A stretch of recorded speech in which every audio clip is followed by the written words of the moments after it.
Hi guys, I'm Saba, I'm a chess player, and in this video I'm going to show you how to crash beginner as a new player. In order to do that, you just need to know 5 rules. The first rule is to control the center. The center is composed by d4, e4, d5 and e5, and there is also the semicenter which is composed by c4, f4, c5 and f5.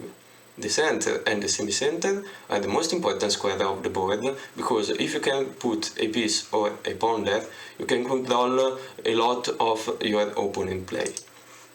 The second rule is that you should develop minor pieces before major pieces. Minor pieces are the knight and the bishop, major pieces are the rook and the queen. You should develop minor pieces first, because they are less strong than the major pieces and you don't want to lose them in the opening. The third rule is that you should castle as soon as possible. In order to castle, you need to remove all the pieces that are between the king and the rook.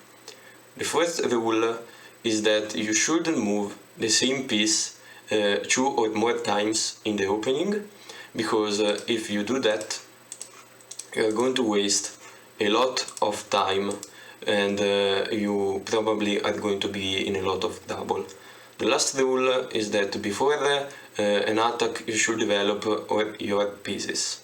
So now that you know this rule, I'm going to show you how can you beat a beginner just by following this rule. So I'm not going to play any theory, I'm just going to play a simple game to show you how it's done. Let's play e4. I'm an e4 player, it's great. Now, just follow these rules. Obviously, you see that the pawns are seeing each other, so you need to take it, because if you develop a piece first, you lose the pawn. So this is the Scandinavian defense. Now we can follow the rules. We tried to control the center. Now our opponent is controlling the center, but we can put the knight there. So we are going to develop minor pieces, attacking the queen and winning a time on the queen. So this is really important. This is a great move, but for us, because we can develop another minor pieces. You can choose between the knight and the bishop, but I don't think the knight does a lot on e2. I think it is better to put the knight on f3, because it's going to attack the queen. So we can develop the bishop. So now we have developed the 2 minor pieces and our opponent just the major pieces. So my next move is to attack the queen via putting the knight on f3. So I get to develop another minor piece with tempo. I don't think he's going to move the queen again, but it could be. He might try to attack the g2 pawn, but I'm just going to play logical. I'm going to develop the knight, castle as soon as I can, and to control the center. So what can he do? If I were black, I would play a developing move such right. Is wasting a lot of move with the queen, which is bad. I will play probably knight f6. Now we can develop the knight to castle as soon as possible, and we can also put the d pawn on d4 to open the line of the bishop. I'm preventing e5.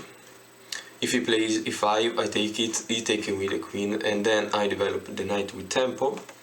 Also with this move, I opening the dark square bishop, and probably I'm going to put it on d2, which is staying the queen. Now our opponent played a lot of queen moves. He played 1, 2, 3 queen moves out of 4 moves. Yeah, that's bad. So, as I said, you shouldn't move the same piece 2 or more times in the opening, because you're going to lose a lot of times. I just developed 2 pieces. I have a strong pawn in the center. I'm going to develop this knight and probably win really fast. Our opponent should try to develop some piece really quickly, like knight f6 or maybe playing e6, because look like a solid move, and then to play the bishop on e7 looks logical to me. With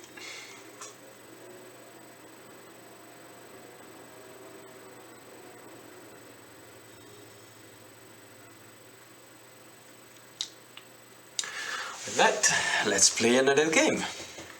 This was really quick.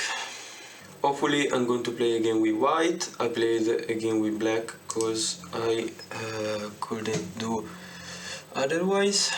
So hopefully this is a game with white. Okay, let's do before the game, because again the Scandinavian. Okay, so hopefully this lasts some more. Let's do what I did before. Knight c3, attacking the queen. Queen goes there, which is wrong, because I get to develop the bishop in e2, and I'm going to attack the queen with knight on f3, gaining an important tempo. In the last game, the player went there on e5. Now he went to e6. So now I just have to follow the chess rules. Let's develop a piece. And you see that he's moving the queen quite a lot. He's keeping moving the queen. I develop pretty much everything, and I play pawn to d4 in order to gain a lot of space. I can gain more space attacking the queen now with d5, or I can castle. I think d5 is a pretty logical move, gaining space, and then I can develop. So you see, he moved the queen so much that now I'm gaining a lot of times, and I'm much better because I developed pretty much all my pieces. He's still keeping moving his queen, which is really bad, because now I can attack him with every piece I have. I castled, so I'm safe. You castle, why? Because your king is safer. I know there is the queen attacking the king, but yes, not that. If he goes bishop h3, I have moves like knight h4 probably,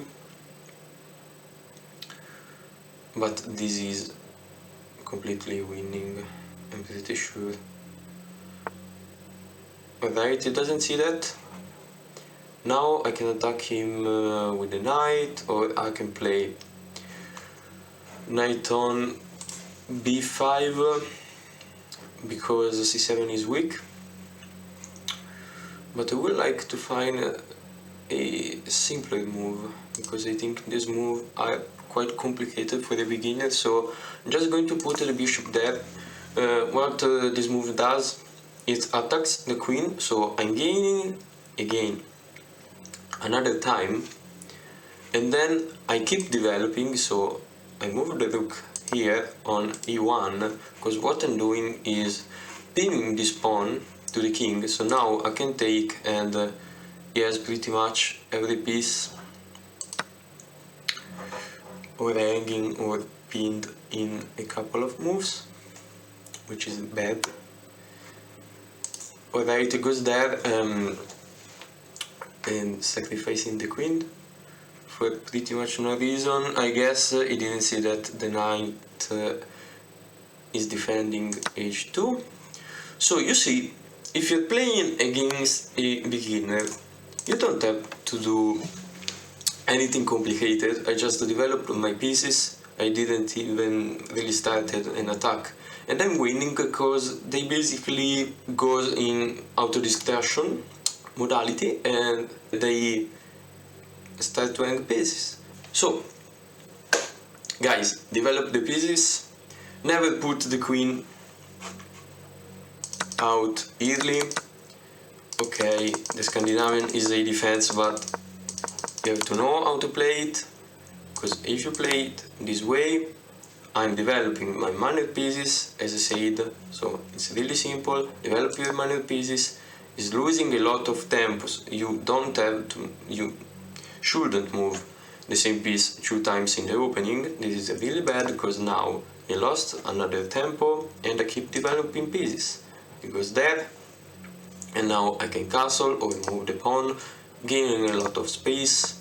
He does this move h6, which yes, prevent the knight on g5, but right now is not really a threat. And also I can go there, but g2 is hanging, so I defend g2 by castling, or I can just do this. There is no problem. Then now I castle. If I put the analysis, let's see if he had the chance right there to play bishop there. I think there is this move and I'm completely fine. Yeah, there is this move and he can't attack me because the queen is hanging. So yeah, that's it guys for this video. In the next video I'm going to play with black pieces. So as you can see, if you follow the chess principle, it's pretty easy to beat a beginner. Obviously if you are a beginner that won't be so easy. I'm 2100 on chess.com. If you know what this principle are, and if you try playing follow with them, I think you are going to gain a lot of points really quickly. So that's it for today. See you soon.